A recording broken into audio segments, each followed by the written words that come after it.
Šiandien atvykome į Joniškio rajoną pas Linas Agro agronomę ūkininkę, būtent pasikalbėti apie šio sezono aktualijas ir laukiančius tolimesnius darbus. Sveiki, šiandien pas mane į Joniškį rajoną atvyko Nando komanda, jau nebe pirmą kartą ir tas iš tikrųjų labai džiugina. Ir turbūt šiandien norėtųsi pakalbėti apie Šiaurės Lietuvos derlius, kokius pasiekėme rezultatus ir ką reikėtų iš tikrųjų ūkininkams parekomenduoti, kokius naudoti Nando produktus. Kalbant apie mūsų Šiaurės regioną, javapjūtė prasidėjo 2 savaitėm vėliau negu pietų ir vidurio Lietuvoje, nes kasdieną pas mus lijo lietus ir iš tikrųjų, kada pats pikas vyko pietų ir vidurio Lietuvoje, mes negalėjome normaliai kulti, įsivažiuoti į kulimą, todėl daugelį ūkininkų iš tikrųjų darbai dėjosi į vieną. Ir teko vienu metu ir kulti, ir sėti rapsus, ir sėti tarpinius pasėlius. Man kaip agronomui šie metai yra tokie gan staigmenų metai, nes šiais metais pirma tokia staigmena buvo, kad nelijo 2 mėnesius. Kad lietaus neturim, kaip pasakyti, jau turbūt jau yra nestaigmena, bet kad šitiek daug laiko nelytų, apie 2 mėnesius, tai iš tikrųjų buvo staigmena.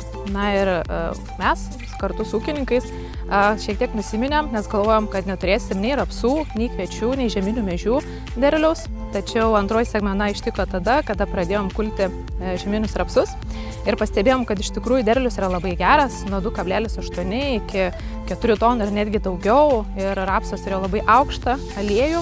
Dar viena staigmena buvo, kada pradėjom kulti žieminius kviečius. Jie irgi iš tikrųjų pasirodė, tikrai parodė labai aukštą derlių, nuo 6 iki 11 netgi tonų.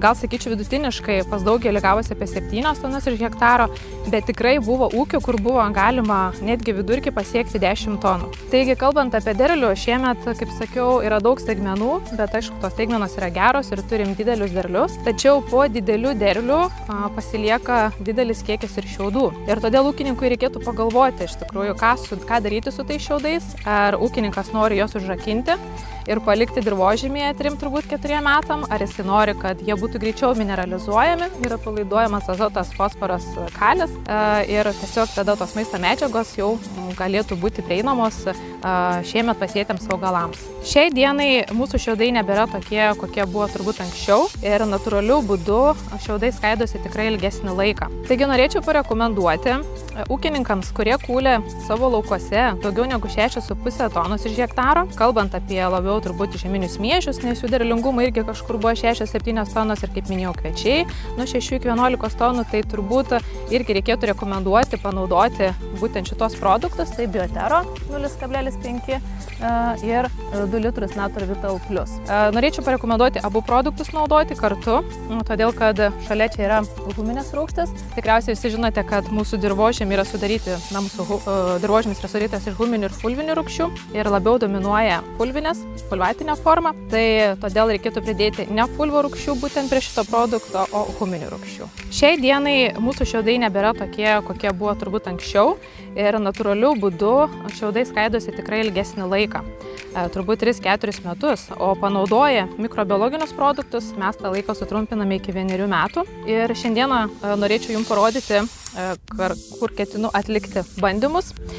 Čia yra pasėti tarpiniai pasėliai ir ketiname ant šito lauko jau po išdirbimo panaudoti minėtus produktus, nes, kaip sakiau, ūkininkam viskas susidėjo, visi darbai, tai galimas variantas yra panaudoti ir po sudirbimo, po sėjos Biotero ir Natur Vital Plus, bet taip pat, kas suspėjo galbūt, ar dar turi laiko, tai gali panaudoti mūsų tokį tradicinį variantą, kuomet produktai yra išpurškiami ant paskleistų šiaudų po kulimo ir kuomet yra suskutama žemė, šiaudai yra įterpiami į dirvą. Tai, kaip sakiau, yra 2 variantai ir juos aš atliksiu savo nuosavose laukuose ir turbūt rezultatus Nando atvažiuos ir galėsime aptarti, turbūt mažiausiai po pusės metų pavasarį ir galėsime žiūrėti, kur galbūt buvo geresnis efektas, galbūt ūkininkam iš viso kyla klausimas, ar galima panaudoti, sakykime, po sėjos ir galėsime tuomet viską aptarti ir matysim, koks susidarė galutinis rezultatas.